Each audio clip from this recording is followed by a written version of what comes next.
everybody. My name's Alan. On behalf of the crew, I'd like to welcome you to another edition of Bridging Heaven and Earth. You know, as I was sitting here, waiting for the show to start and just feeling the energy of the room and feeling, just the energy of life in a way. I mean, the one phrase that kept coming through me was, how do I love thee? Let me count the ways. I was just thinking, there's so much beauty and so much glory on this planet, on the potential for us as human beings to come together, to share the bounty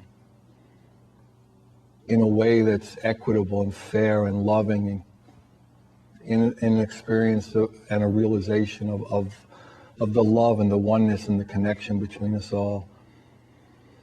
And how that opportunity is here for us. And that opportunity is really now. It's now in every moment. It's now in every breath. It's now in every opportunity for us as a species on this planet to realize how we're loved in whatever way we look at our lives. If we think there's a superior power or a God or a Brahman or a truth or a oneness or a creator, how blessed we all are, regardless of how we look at that. What a glorious planet. How all of it really potentially is here for us to shine, to play, to create, to experience. The preciousness of every minute, the preciousness of every day, the preciousness of each other, the preciousness of the trees and the dolphins and the whales and the mountains and the dew and just all of it, and each of us, although we might look a little different, or taller or shorter, or blacker or whiter, we might think we have different religions or different countries. In our heart, we know there is a love, a oneness, a transcendental quality that we want to awaken to, that we want to know the truth about, that we want to experience. And how do I love thee? Let me count the ways. And the opportunity really is now in so many ways, in so many spokes on the wheel, the way we talk about them, for that awakening, for that understanding, for that realization to become real in a human's life. The energy of the planet is just exploding underneath the craziness, in a sense, bubbling from within and from without, of the end of the old paradigm, the beginning of the paradigm of love, of connection. And how do I love thee? Let me count the ways. And how many of us, when we wake up and spend our days living this life, feel that joy, feel that bliss, count the ways that they are loved by life. So many gifts for all of us. And we can do it. We can do it together. And that's beginning to happen, and it's happening more and more. And tonight's guest has dedicated and devoted his life to that awakening. He's a teacher of awakening. He's an author. He's a workshop leader. He travels the world teaching how to awaken to inner peace and freedom. He's written at least 3 books that I know of, just extraordinary books, The Way of Harmony and The Ultimate Cure.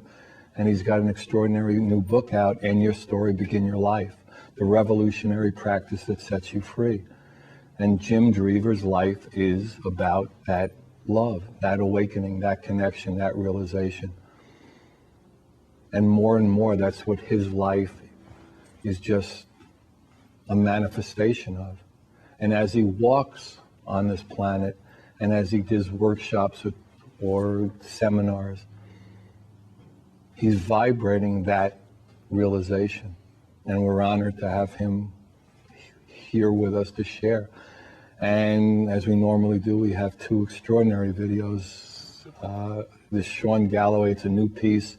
We have shown it once before in Bridging, but the response was so great that we wanted to show it again. I Choose Love. And good choice, I Choose Love. And then another extraordinary video, less corny and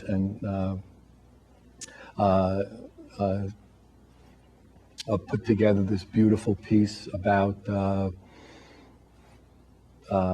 Don Alejandro, an incredible modern-day shaman.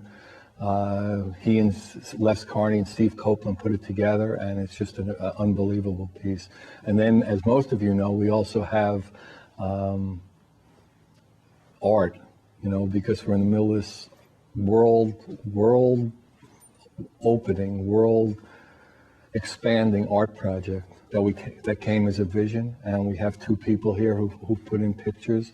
One is a photographer, Jojo Shakin, and the other is an extraordinary artist, Lisa Fende, and you'll see two pictures or two pieces of art of theirs. And it's all about the connection. It's all about the, how do I love thee? And we know that the love is grander, is bigger, is more connected, is more opportunistic of the truth of our lives. So join me in a short meditation, and then we'll have a video, and then Jim will be with us. And again, it's an opportunity to experience, it's an opportunity to awaken. So join me in a short meditation.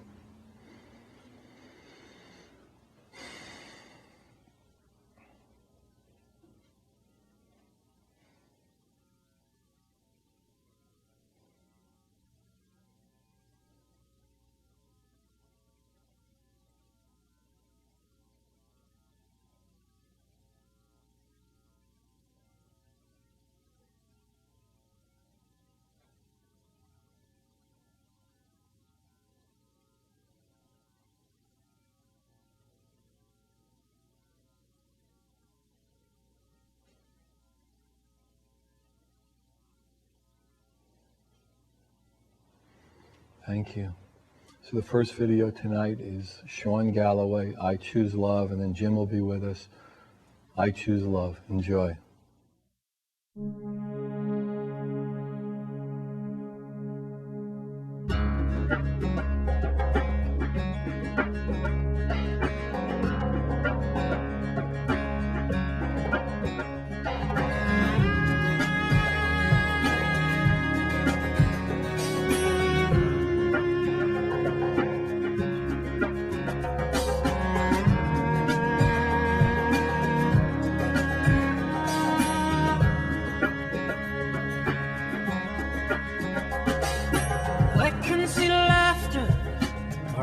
See tears, I see a choice, love or fear.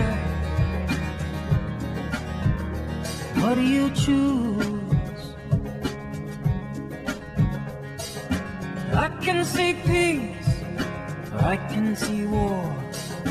I can see sunshine, or I can see a storm. What do you choose? I choose to love where freedom flies from my heart, where the light keeps shining.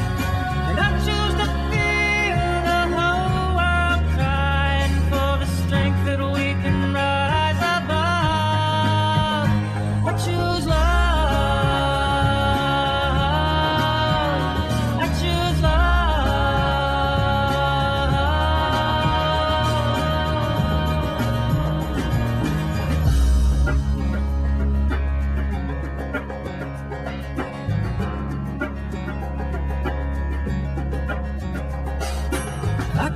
Sharing, or I can see greed. I can see caring, or poverty.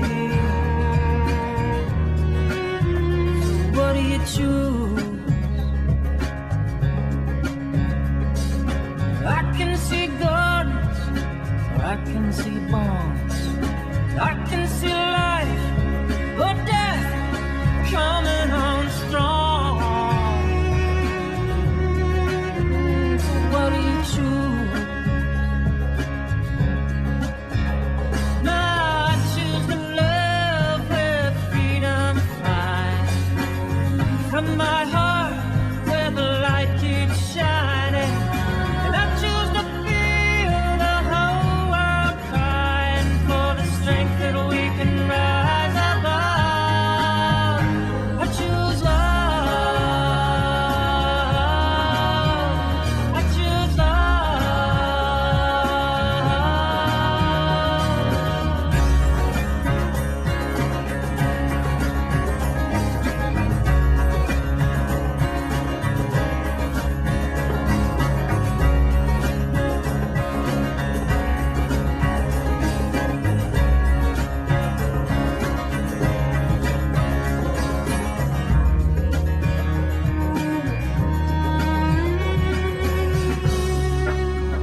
us healing, darkness die.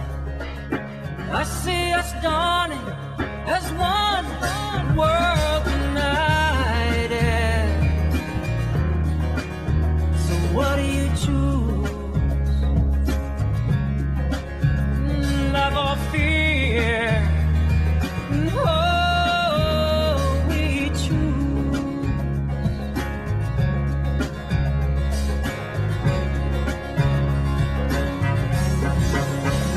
I choose to love, let freedom fly from my heart where the light keeps shining.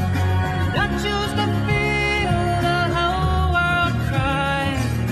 I choose to feel one voice rising. And I choose to feel us all united in the strength that we can rise above. I choose love. I choose love.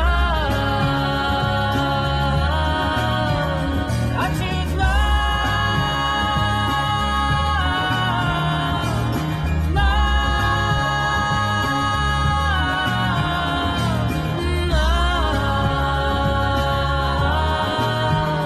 I choose love.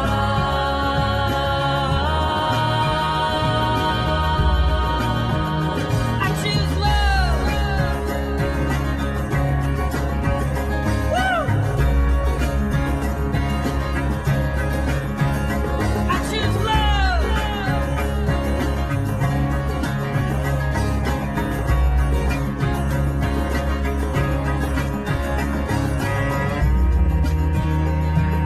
Oh, I choose love.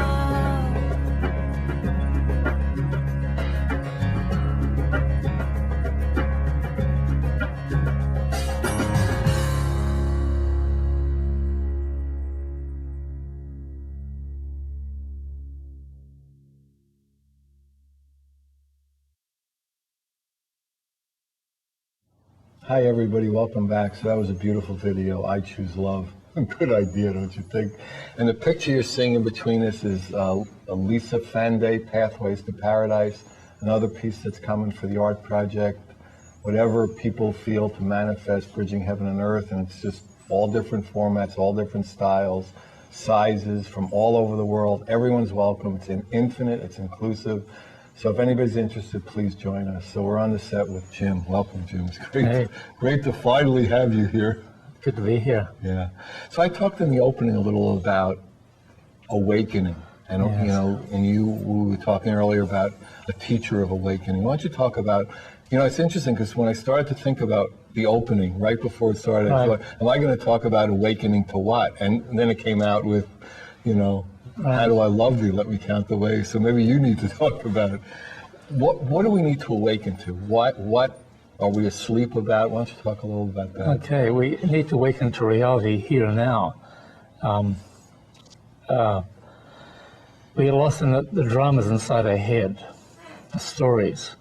And the title of my new book is called End Your Story, Begin Your Life. And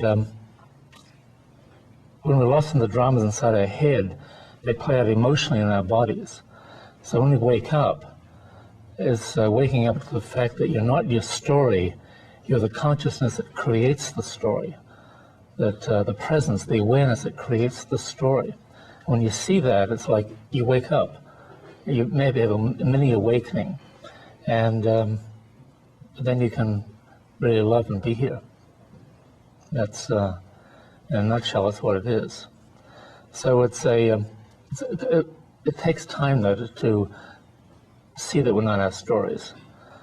You know, it's a long. And what would like normal? What were your stories before you realized that they were stories that you didn't want them to be your story? Right, good question. Gosh, I have to think about it. It's in my book, actually. I tell my story at the end of my book.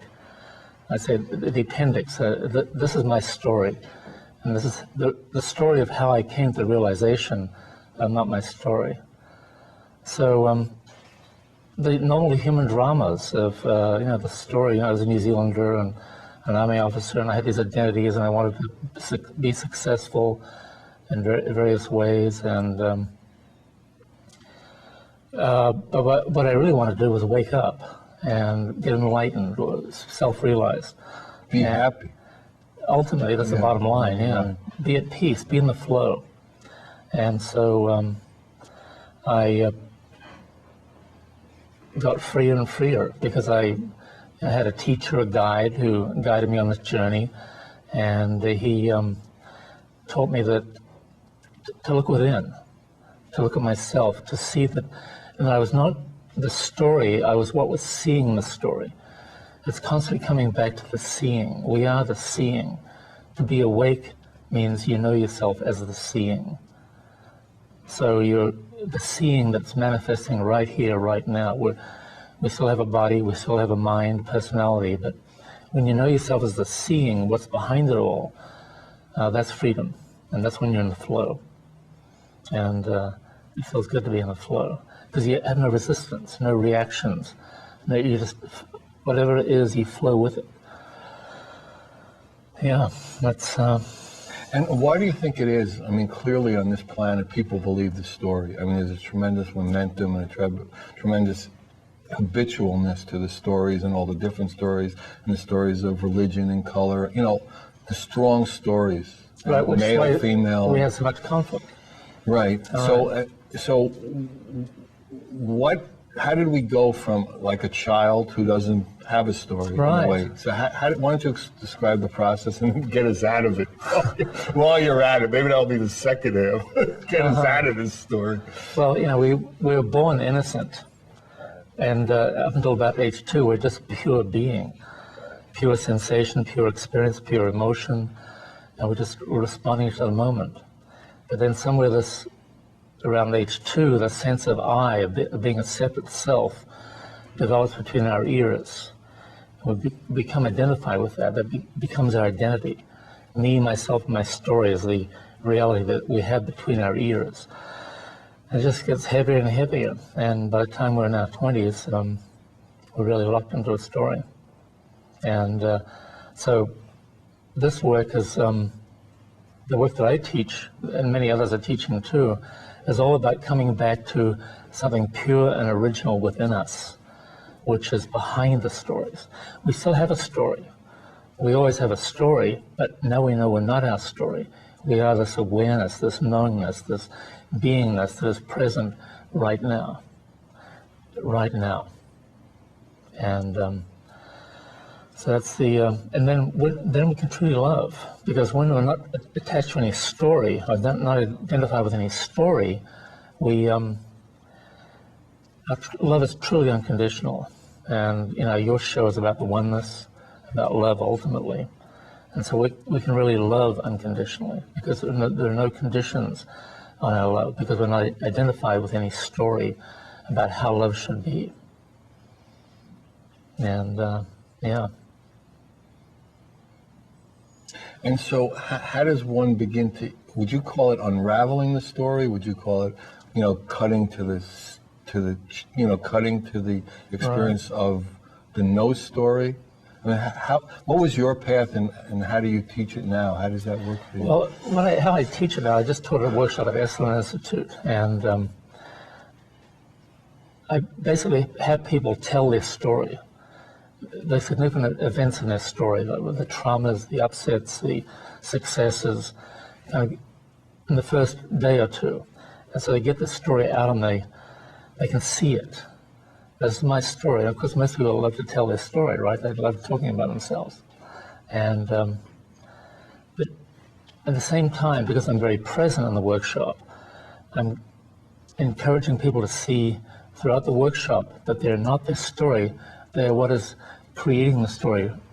Because the story is only really a memory, but it has psychological and emotional implications in the body. But when you get free of the story, your emotional state relaxes. It becomes, that's what I call living in the flow. You become more relaxed, more at peace, more at ease in general. And yeah, and finally one day, and it takes a long time, it took me 20 years to wake up. And was that a process for you, or were you Yeah, less asleep and more awake? Or Yeah, but I had an enlightenment experience at the age of 29, and that convinced me this is what I wanted. I wanted to wake up and live in the flow, be happy. And I spent the next 18 years kind of learning how to do that, going to workshops, seeking out teachers, learning the Krishnamurti for a while, and then I met this guy named Jean Klein, who was my teacher, and he kind of guided me back to my real nature, my true nature, through this process of seeing that you're not your story. It's totally a function of perception, that you don't have to do anything. You don't have to meditate, you don't have to do yoga. You've got to see that what is real. And what is real is, how I put in the book is this: everything that can be seen changes, all right? Your body changes, your beliefs change, your story changes, we grow older, the seasons change, the weather changes. But there's something that never changes, and that is the seeing, the pure seeing of all the changes. That never changes. And to be awake is to know yourself as the pure seeing. And that's what they call liberation, because it's very liberating to know yourself, wow, I'm the seeing. And in other terms, in other traditions, would you say? I mean, are you experiencing God within? Are you experiencing the Father and I are one? I mean, how does this? I mean, it's not only a thinking; it's an experiencing and a knowing in a more direct way. Would you say? It's a knowing, yeah, because our ideas about God are ultimately only a story too. So, I mean, God is a nice word to describe the ultimate, but it's only a story. And the experience of the ultimate is what's more important, being awake to the ultimate. And so, like right here, right now, we're just being with each other. And it's kind of artificial because we're talking and having this dialogue for the camera. But really, what is here right now is the essence of love and presence and beingness. It's a shame we do a talk show. No, I mean, it's happened before. I mean, you do the show and it's like there's so much love. It's like there's nothing to say. Right, exactly. And we're doing a talk show and Right. we live in a planet. But it's interesting, we've been talking about this, and I'd be interested to hear your thoughts on it, because you spent so much time in the knowing, in the seeking of the knowing and all. Right. But, I really see this time as like, the show is called Bridging Heaven and Earth, and somehow we're on this bridge of new paradigms. Right. Paradigms in money, relationships, and it's not like we're going to go third dimension, fifth dimension, but it's like, so how is all this stuff on the bridge going to be? How are we going to work and collaborate together, in that experience, and manifest and do art and do talk shows and do workshops, knowing there's nothing to say.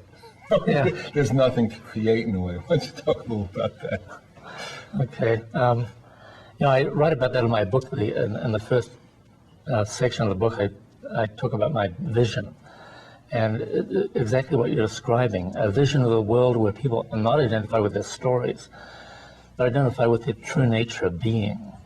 And there's people all across the world identify with their beingness.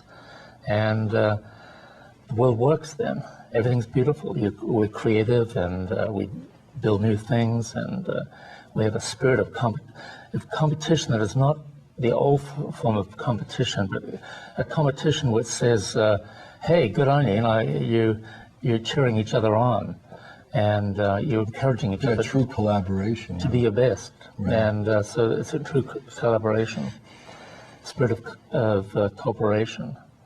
And that's where love is, in the cooperation, the collaboration. So that's my vision. Maybe it'll take us, 50 years to get there, or more likely 500 or 5,000. I don't know, but it's not. That's not the issue. That's not the issue. It's just like we're doing it right now.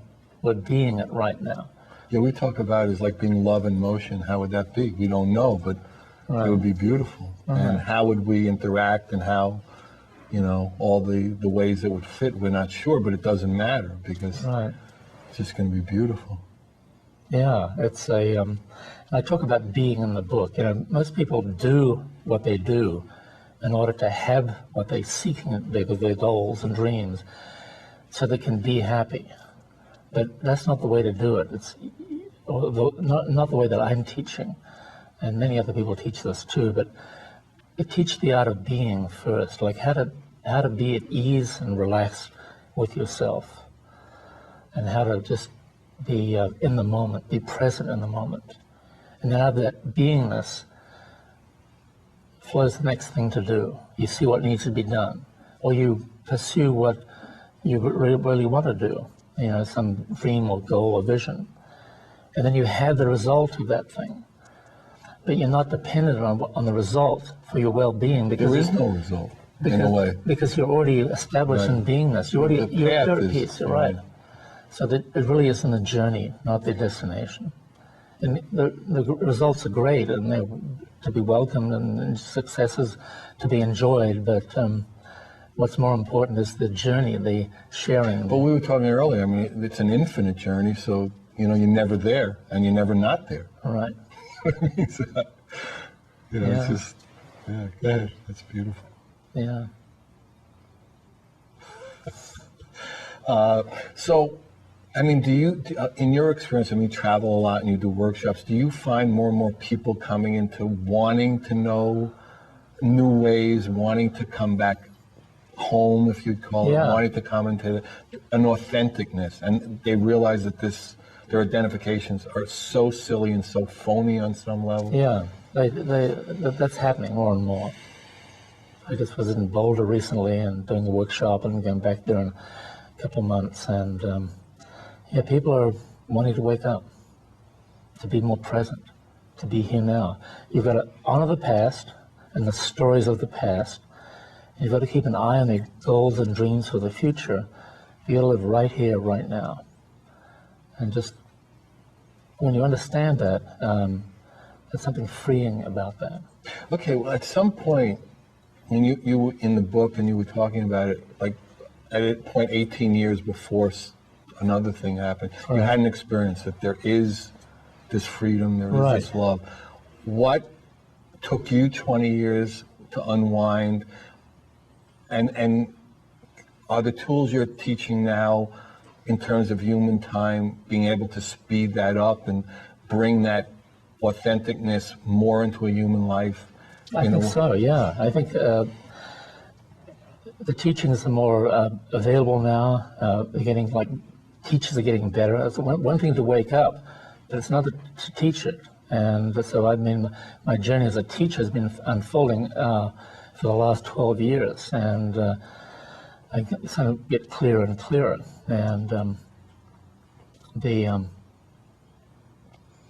it's a process.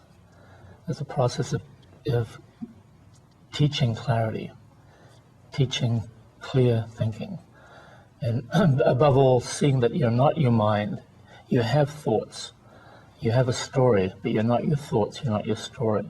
It's knowing yourself as the consciousness, the presence, the awareness that is right now expressing through our bodies, through our personalities, a unique personality called you and me. And Well, I think the thing that would be interesting for people, and maybe we'll, do partly that in the next section, but, maybe you can just begin to talk about, a lot of past use meditation techniques and yogic techniques to like slow the mind down, or to stop the world, or, something to have an experience of that oneness, the infiniteness, the experience, that you are something other than these things you've identified with all these years. In your way of teaching it, is that also part of it? I mean, you talked about meditation not being, but why don't you talk a little about that? I teach a meditation practice, which is really just stepping back behind ourselves slightly, And then this is more the real us, and it's more a mountaintop perspective, but it's very present right here, right now. And then you visualize the length and breadth of your body within your awareness. And you visualize the thoughts in your mind within your awareness, and the sensations and feelings in your body arising and falling away within the awareness that you are. And that's a practice that gets people into a space of relaxation and spaciousness and calmness and ease pretty quickly.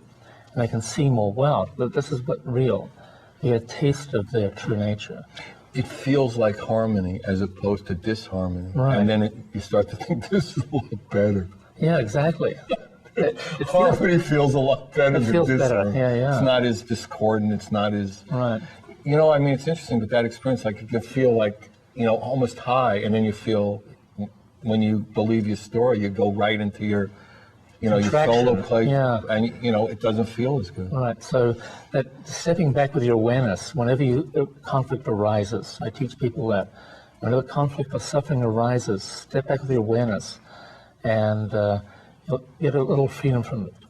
You're still very present, you're still very much here, but you know, you're freer from that, and that can be extraordinary. Okay, maybe what we'll do is we'll show the second video, another incredible piece. We'll come back with Jim and talk about that a little. Okay, so the second video is by Les Carney and Steve Copeland, Shift to the Ages. It's about this wonderful, amazing spiritual teacher, modern day shaman, high priest, Mayan, of the Mayan prophecies, Don Alejandro. They call him Wandering Wolf. It's a beautiful video, and then we'll come back and we have another beautiful art piece. So it's called Shift to the Ages. Enjoy.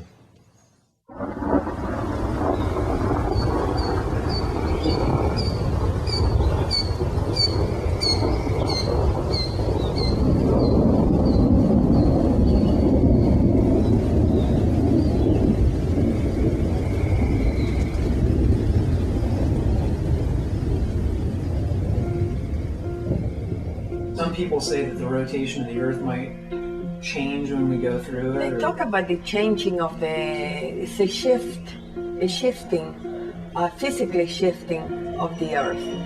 Like the poles will move to, you know, in different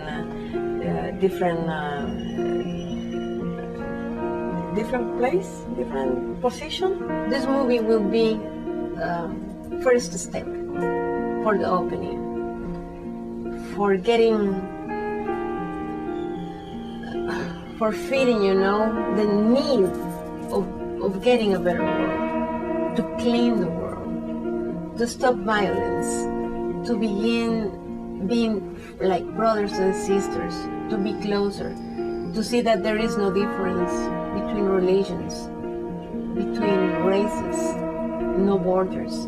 This is the beginning, because I think that the whole world is tired of violence. I believe that everybody is tired of wars.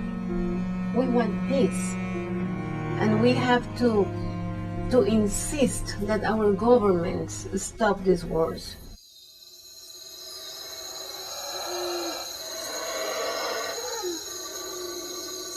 He started howling like a wolf. And that's how he got his name, Wandering Wolf. That's when they gave him Wandering Wolf for a name. Wandering Wolf, and also you are, as of now, you are the voice of the jungle and the messenger of the Mayans.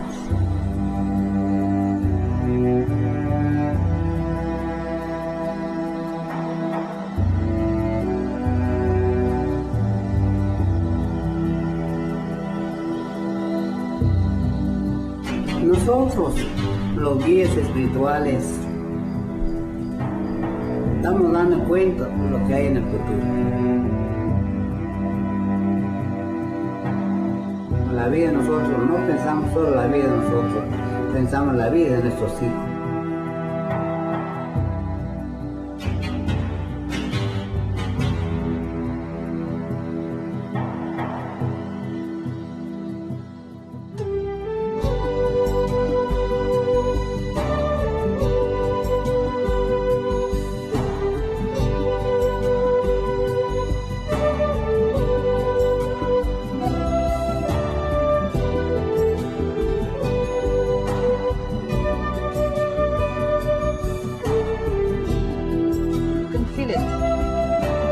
whatever you are, you can feel it. In any moment, looking to the stars especially, you just feel more powerful.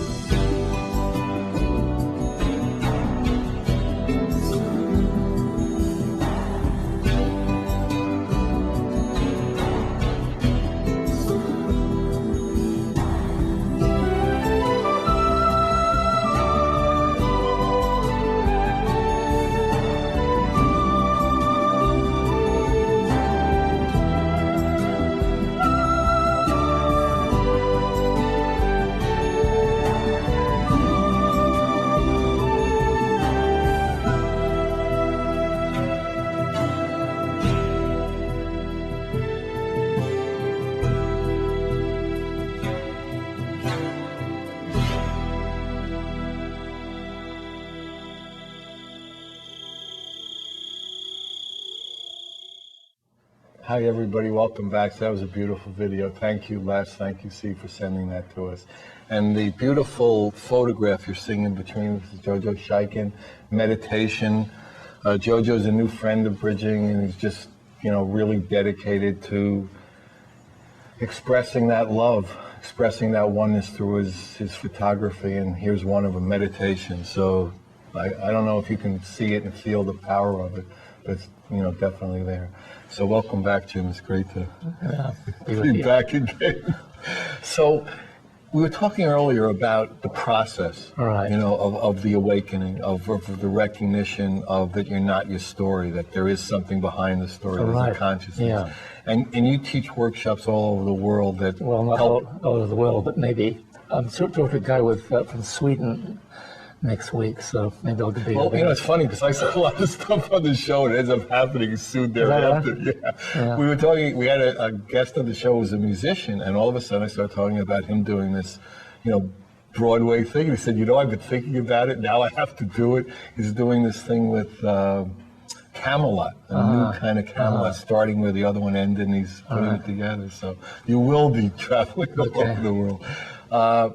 So, and you have different practices to do that, different teaching tools and techniques. Right. So would you like to maybe do one for the audience? Do my main technique, the main practice that I do, the revolutionary practices that sets you free. So just be really present in your body, be here now, and just step back with your awareness to a position slightly behind and above your head. So looking down slightly behind and above your head, you're looking through your eyes, you're still here, but you can envision in your clear awareness the length and breadth of your body within your awareness. And notice the breathing. The breathing happens within your awareness in your body. It shifts and changes the flow of the breath, but the awareness that you are never changes. And notice the sensations and feelings in your body. They come and go too. But the awareness that you are, which notices them, always just is. Notice the thoughts and images passing through your mind, the stories in your mind. They shift and change all the time. Beliefs, pictures, images. But you're the witness, the awareness that watches those stories arising in your mind.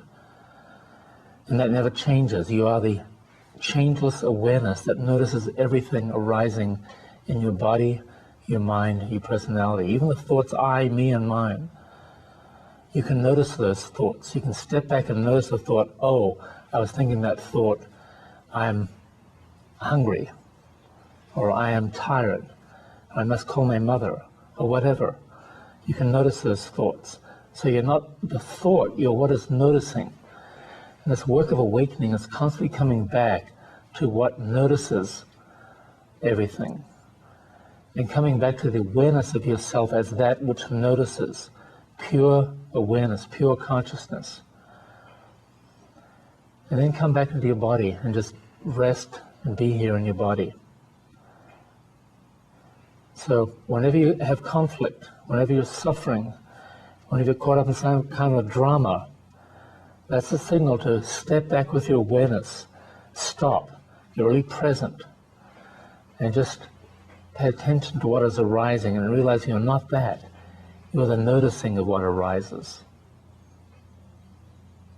Do that often, whenever you're suffering, whenever you're in conflict, and I promise you, it'll eventually lead to freedom, to the freedom that is your true nature. Yeah, thank you. Oh, that's beautiful. So, I mean, would you say it's those practices are a way to change the momentum, to unwind the habit patterns? Exactly. It's coming back to our true nature, which is pure, timeless, luminous consciousness or awareness that is manifesting right here, right now. This is a way of getting off the wheel, if you like, the wheel of karma, of cause and effect, and experiencing yourself as this awareness, this consciousness, this luminous presence that is here right now, beaming love and other good feelings to each other. Some of the other paths, like obviously, we've done this show a long time. We've had guests with different spokes on the wheel and different teaching techniques and all that. And this technique seems like an unwinding of the onion or a peeling of the onion a layer at a time. And others are more apt to be more abrupt in a sense, or more, radical is probably the wrong word, but in other words, like people talk about ayahuascas or, drug-induced states of things, or shamanistic practices, or, meditating for weeks on end or something. How does that line up with what you're talking about? Well, the drug path, meditation, all of those practices can give us a glimpse of our true nature. But, and I've done them all myself in the past. But what I really wanted to do was find that practice which would awaken, and my teacher, Jean Klein, was the one who introduced me to this practice. It was the only practice he taught, of stepping back with your awareness, and so that's what I found is the most valuable practice for helping stop the train of thought and just identify with it and get more in touch with your true nature, which is awareness itself. And, Jean Klein said when he was in India, just after the Second World War, he was studying with an Advaita master, a non-dual master. And he said, gradually I became less identified with nama rupa, name and form. So that's what we're doing, but it's a practice for the West, or really a practice for our modern times. Just when you're in conflict, stop, get really present, step back with your awareness, notice your body, mind, your story, realize you're not that, you are the awareness that is looking at it. And the more you do the practice, the more it becomes second nature. And one day, the energy of conflict and suffering will wind itself down, and you'll experience more and more peace. You'll be in the flow more. And when you're in the flow, life just happens, and whatever happens, happens, and you just flow with it, you deal with it. You're always present. You honor the past, the memories and the stories of the past. You keep an eye on your goals and dreams for the future, but you live right here, right now. You've talked, I think, a couple of times, or I know it's been in your book, non-dual. Yeah. Why don't you talk a little about that? The non-dual really means that reality is one. All right, it's all right here. That's why I don't call myself a spiritual teacher. I call myself a teacher of awakening, if I have to call myself anything, because spiritual teachers suggest that there's a spiritual reality and then there's the material reality. And there's a separation. And there's a separation. And the tradition that I was taught in, the non-dual tradition, says, hey, it's all one.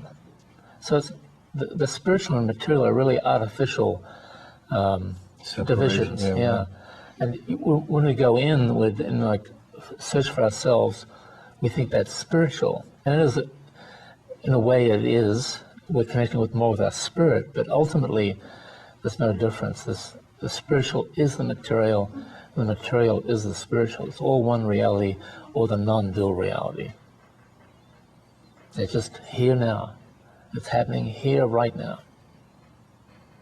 There's no other reality out there. You know, people. Well, someone was asking me as I was driving over here about angels and entities, and I haven't experienced them personally, but when I do, I'll be here now with them. So We should call you then. yeah, right. We can get lost in stories about you know, people. This reality sucks. That's their experience. So they want to find it something sweeter or more blissful, and so they go into angelic realms or, you know, the reverie or the past or something. But it's all waking up. Awakening is all about being here now, and awakening to what is here now, life here now. You know, when you gave your introduction, you talked about talked a bit about that, the dew and the beautiful trees and the weather, and you know, it's all right here, right now. You know, it strikes me as tricky because at a certain point you realize, like, really that's the way it is, and all my identifications with what's on my driver's license, with, you know, height and weight and age and all those things, I mean, they're still there, like you were saying, but they're Right. so small in a sense compared to, you know, the vastness of what you really are, in a sense. Right. That, you know, the weight we give that is like it's a miracle in a sense. How we've been so misguided or confused. Or All right. why don't you talk a little about that? Getting identified with our stories. It's have in my book, the End Your Story and Begin Your Life book. The story actually, a guy asked me when to prove that consciousness was his true nature.